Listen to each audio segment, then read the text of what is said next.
Welcome, ladies and gentlemen. Hope you guys are all doing well. And today, guys, we're back with an Empire vs. Beastmen showdown. It's going to be Volkmar the Grim and his powerful mustache facing off against the Crowfather himself, Malagor the Dark Omen, who I've actually been seeing making a little bit of a comeback in a couple matchups. I think mainly because it does allow you to bring two Gorebulls, and in matchups, especially with characters like Volkmar, Gorebulls are a very, very good counter.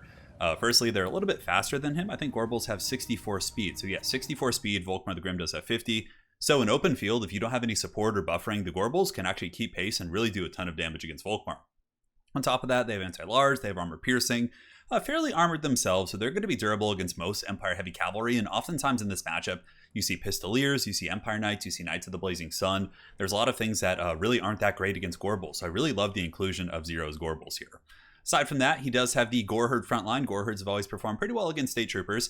He's got 3 in total. Spears in the front buffering. Now, this is really beautiful because pretty much every Empire player, and their dog, of course, is going to be getting Pistoliers and, these type of kind of little cheap skirmishers and trying to poke at many of the lightly armored targets like Razorgors, Centaurs, Chaos Spawn. They have a ton of great targets, right? So this is some really solid buffering. If you guys are looking for some Beastmen play, this is some juicy stuff right here. So, Crowfather here with Vile Tide and Brave Scream to try and just kind of pick off my cheaper units. And on top of that, it looks like it's going to be some basic Centaurs in the back. Now, for my army, it is going to be the Quad Pistolier. Excuse me. The Pistoliers have always been pretty good against the Beastmen. On top of that, we do have a front line of Sigmar Sons and Flagellants. Beastmen typically can overwhelm State Trooper front line, so if you bring Greatswords, they kind of get wrecked by Razorgors and Minotaurs and Spawn. So I think having that unbreakable front line of Sigmar is the way to go. You can see up in the front, we're trying to snipe the Gorebulls as best we can. I kind of realized I didn't have the best tools against them outside of my Royal Outdwarf Gryphites, who really are going to have to do a ton of lifting against those big Gorebulls. We got 2 Knights of the Blazing Sun, excellent against Beastmen.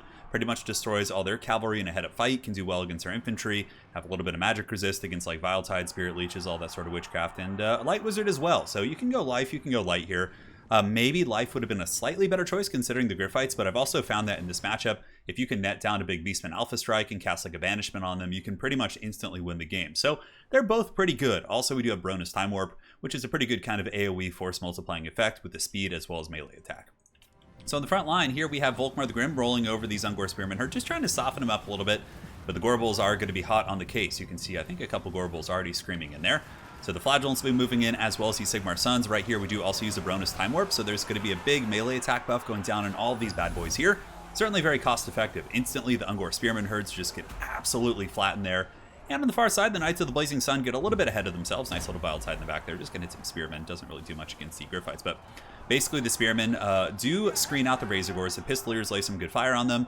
And so far, so good. Most of our unbreakable troops are in pretty good positions, buffering, really allowing Volkmar the Grim to get some heavy damage. But these poor Flagellants over here are being thrown to the Beast, to the Wolves, also to the Crowfather.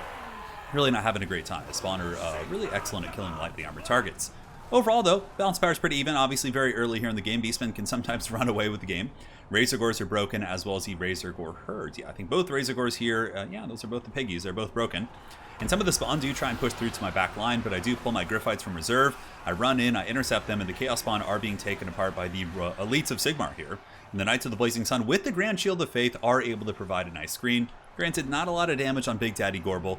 Definitely need to get some spears in there and just kind of wear him down through pure attrition. But this engagement also going quite nicely. Royal Outdwarf Gryphites tearing apart the Chaos Spawn.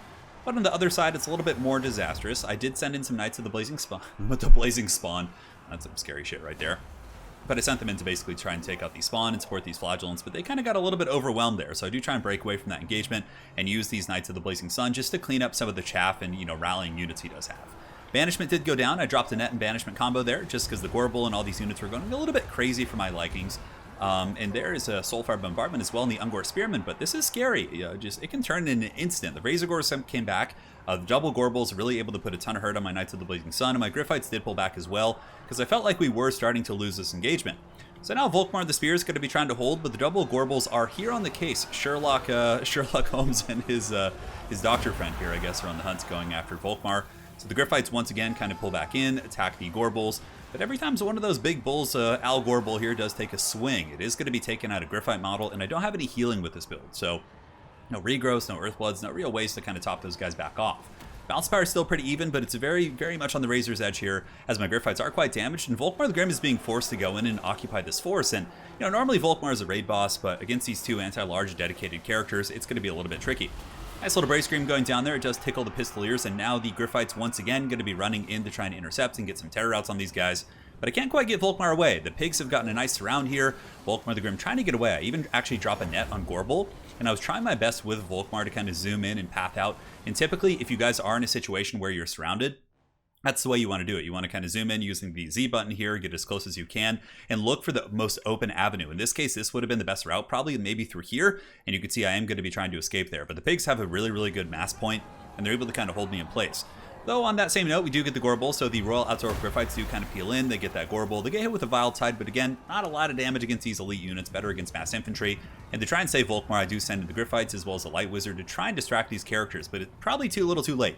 The pigs were excellent, and the powerful Mustache Man does go down to the glory of the Bray Herd. So the Razorgore is definitely doing some good work there. It was a beautiful play for sure. On that same note, Pistoliers kind of just running about in circles, trying to get away from the Gores and other troops. I was falling behind pretty substantially on the balance of power, but I kind of felt as if my opponent made one big slip up, like let his GOREBULL get isolated and I killed the other one. Maybe with the terror here on the Gryphites, and considering he doesn't really have a good combat lord, I could maybe pull out some sort of a win using cycle charging with the Gryphites and the terror routes, because most of the Beastmen army is quite beat up. Still numerous. 10 Razorgores here. It looks like 12 right there. It does actually also have 12 spawns, so that was one of the spawn units on the other side that really got to go to work. But really, him punishing Volkmar was a pretty big turning point here in this game. And here are the Pistoliers doing some great work against the Centaurs, getting some beautiful last Samurais. But the Centaurs there are shielded, and there are just so many Beastmen bodies here on the battlefield that I don't know if the Pistoliers are going to be able to do it. So here in the backfield, Royal Outdoor Gryphites going in for one last hoorah. Going to be getting some anti-large shots here on the GOREBULL, but again, he's here with his beloved Crowfather, and the Razorgores are coming in. Nice little Vile Tide right there, which does at the very least trigger the passive, which helps with the Beastmen Vigor. You'll notice a lot of the Beastmen troops are tired, winded, whereas my troops at this point are actually very tired or exhausted across the battlefield. Kind of a cool little perk about not just Malagor, but just that Lore of Magic is that the Lore passive here does give a Vigor buff every time you cast a spell, so it really rewards you for casting these cheap spells. And I actually think it's quite cool because Vigor and those stats, and you kind of saw it as the game did transition on.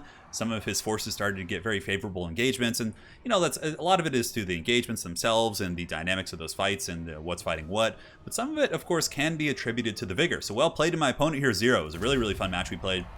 Kind of made me want to rethink this build a little bit. Although some of the engagements in the beginning were going so well, we broke off the Razorgore, so many things, but the Gores, even though they didn't get crazy good value, although that's not really bad for those type of infantry, but they eventually got through my front line, and my Knights of the Blazing Sun were kind of shut down by a cheaper unit via the pigs, one of which got 1,000 value. And also Volkmar kind of got gooned really bad by the GOREBULLs, right? And that was really the issue. I'm so used to, and you know what? I think I've had success with this build before.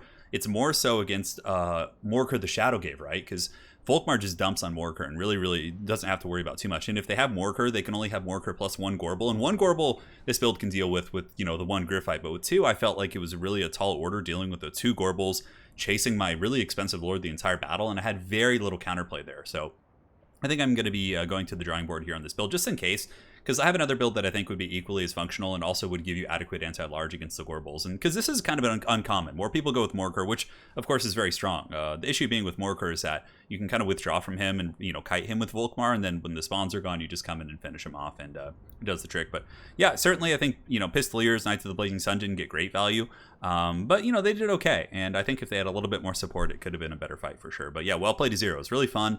And now, my friends, we are going to go to the drawing board. Actually, I think this is one of my favorite parts about doing these videos, is just kind of sitting here and theory crafting. So this is something I was kind of starting to work on here. So Toddy is really good there because you don't need to bring a life caster necessarily, right?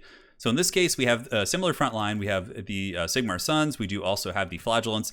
We have 3 Knights of the Blazing Sun this time, and we do also have the quad Pistolier, although I think we could honestly go down to 3. I think 4 might be a little bit excessive. So now we need to kind of prepare this build to have tools to finish off like GOREBULL characters and things like that. And so we got some options. We could go with like War Wagons even, because with this type of a build, basically you would have the Knights of the Blazing Sun, the Pistoliers, and the Wagons to potentially like win the open field fight pretty decisively. And GOREBULLs could actually get sniped by War Wagons. I really don't like getting static missiles like handgunners and huntsmen and things like that against beastmen because of the Vile Tides and Bray Screams, and also because of Manticore summons diving them and hounds and centaurs. They just have so much like swarming stuff that I find that static missile builds don't work that well. But Toddy's actually quite good. Franz could be an option too. We could just go straight up. If you guys want, you could go Franz, get Galmaraz or Eichlin Runefang. He can take down the GOREBULLs pretty effectively if you time your engagements.